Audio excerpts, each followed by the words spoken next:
And good morning. Well, I went from getting about 6 hours sleep the night before to three again. I didn't go to bed till a little after midnight and woke up a little after three. I don't even have to look at the clock anymore. I can start whatever time I want when I'm ready to go. Unlike at home when I have a clock behind me and I wait for a certain time, double-digit number or a triple-digit number or a combination that adds up to something. It's actually 3:55 a.m. right now. Um, and I'm going to share again from my experiences from yesterday. And I've entitled today's talk, Ninth Wave, Notes from Our Past, Eyes on Our Future.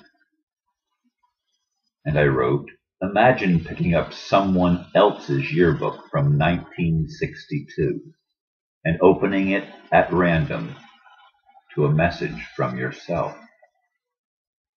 Imagine discovering that one of your friends had also become somewhat of a mystic. Imagine realizing that many of your former classmates are well aware of the world we live in and are anxious for change. Well, I have a dream, as I shared with a few people over the weekend.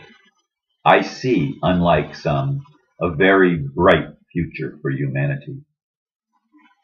I see a new renaissance coming from the awakening of the human spirit, giving birth to a compassionate humanity.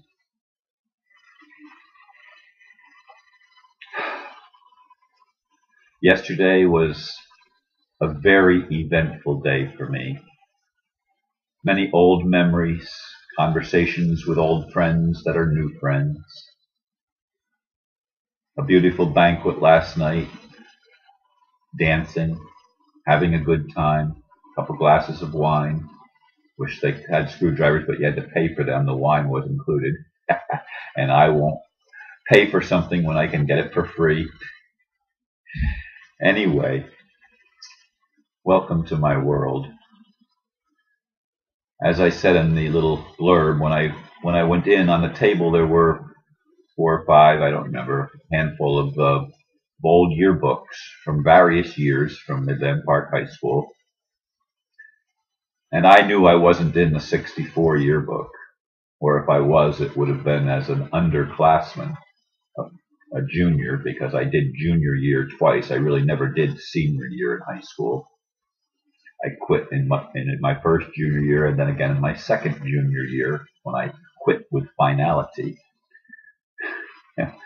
Because I was really bored when I was in school. But anyway, I knew I would be, or figured anyway, that I would be in a 1962 yearbook. So that's the only one I picked up to look at. And I flipped it open to a page that had advertisements on it. It had the word advertisements. And it was toward the end of the book. And there was only one little signature on that entire 2 pages that I opened up to. And it said, best wishes, Ronnie Van Dyke. Well, Ronnie is what most people knew me as back then. That's what I was called, Ronnie, not Ron. So I looked at that as a message from myself to me from 1962. I mean, we're going back a few years, aren't we, folks? 47 years, 49 years. My arithmetic went off there for a second. Anyway, it was nice getting that message, that synchronicity happening. And then I got to talk to one of my old friends, Bill Van Steven. Actually, I've talked to him several times through the weekend. And I connected with a lot of people, but of all the conversations I had, the one that I had with Billy was most fascinating. I'm sure he and I will be in touch in some depth in the future. So that was certainly a highlight of my weekend. And we went in the morning and had a tour of the old high school. And boy, have there been changes. I mean, many new rooms added. It's been expanded. They got rid of the wood shop and the metal shop and the industrial arts section. I didn't even know if they had a home ec section. there like they used to when we were in school. I don't remember them even talking about that yesterday. But the president of the school board gave us a wonderful tour uh, of the old school. And I mean, the new technologies, I mean, they have uh, all these computer labs and stuff like that. They can make their own videos and movies with a professional movie camera, not like the one that I use here, just an inexpensive Logitech. But anyway, the kids have such an array of tools that we didn't have when we were in school back in the early 60s. But it was interesting to see and walk the halls that I walked as a young teenager. Oftentimes my last times in the school were rough ones because I was not comfortable in the school setting. I did not feel that I was getting educated, and I challenged and I said, I'm going to get my own education. I'm going to make it happen for me. I've never stopped educating myself, folks. If you listen to me, you know that I don't maybe sound like the average high school dropout, but then again, my brother was a high school dropout and very successful businessman, very successful. And even though he and I do not see everything the same, he's very intelligent and very knowledgeable about what's happening in the world. His viewpoint on it, his take on it is different than mine, but he is aware of what Fox News tells him. and I chuckle because Fox News is not one of my favorite mainstream media channels, but that's okay. He gets information and he has information. So I got to connect with a lot of people. And after the tour of the school, I felt like I was going to go by my old homestead, the house that I mostly grew up in my formative years. And as I was riding by, I noticed two men standing in the driveway, and so I backed my car up as I had passed it. I backed my car up, and I'm in the back of the house. I lived on a double corner of the main street, which was called Godwin Avenue, and then there was Chestnut Street going up on the side of the house, and then in the back of the house was Center Street. And so I had come down Center Street and gone to the intersection at Chestnut, and I had seen the two men out there, and I backed up and I parked right in front of. I stopped my car right in front of the driveway. They were both looking in the opposite direction, so they didn't see me. And then finally, one of them turned around and said, "May I help you?" And I said, "Well, I grew up in this house, and I'm just gathering old memories."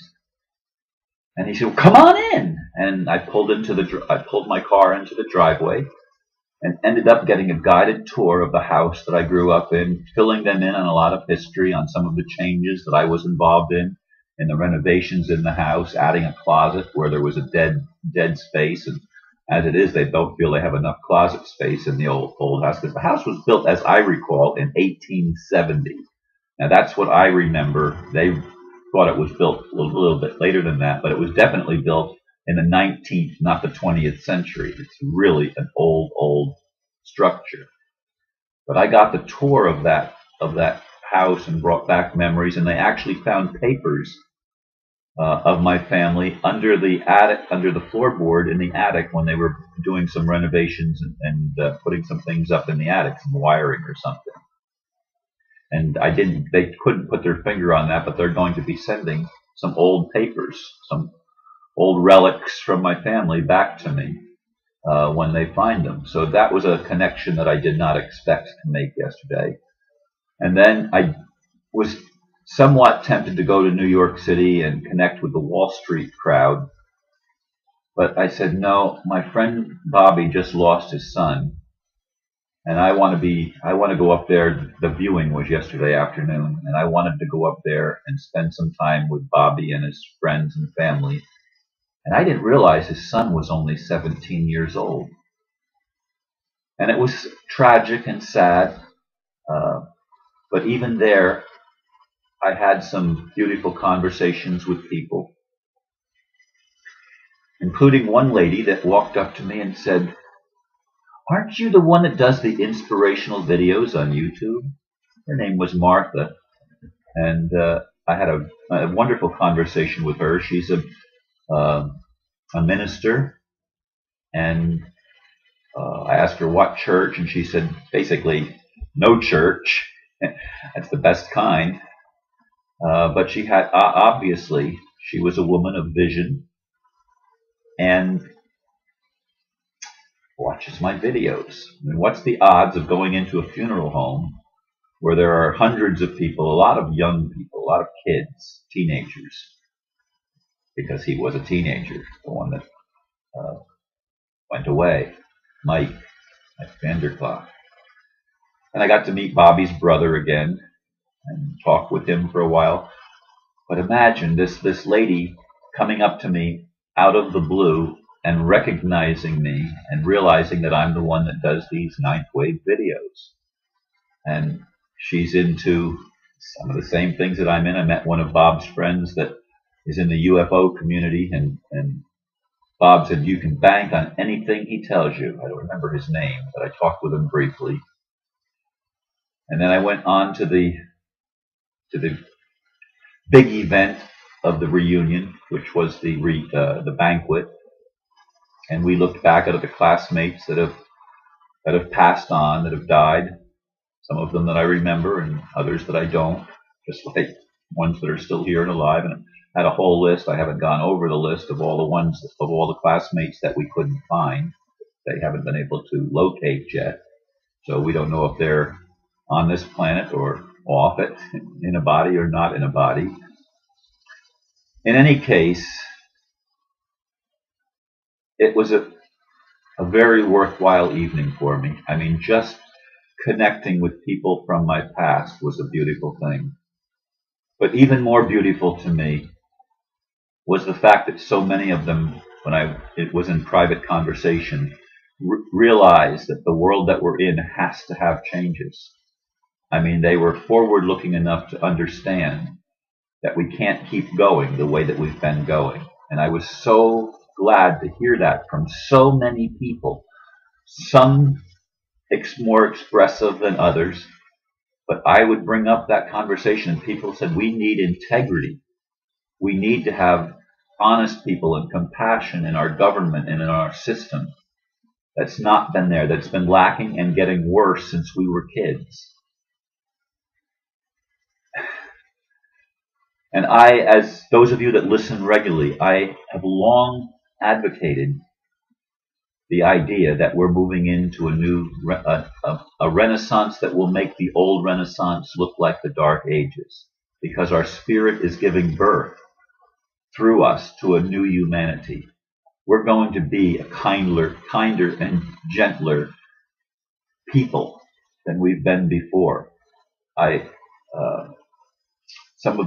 talked with one couple, Diane, and I don't remember her husband's name, but they are in Habitat for Humanity.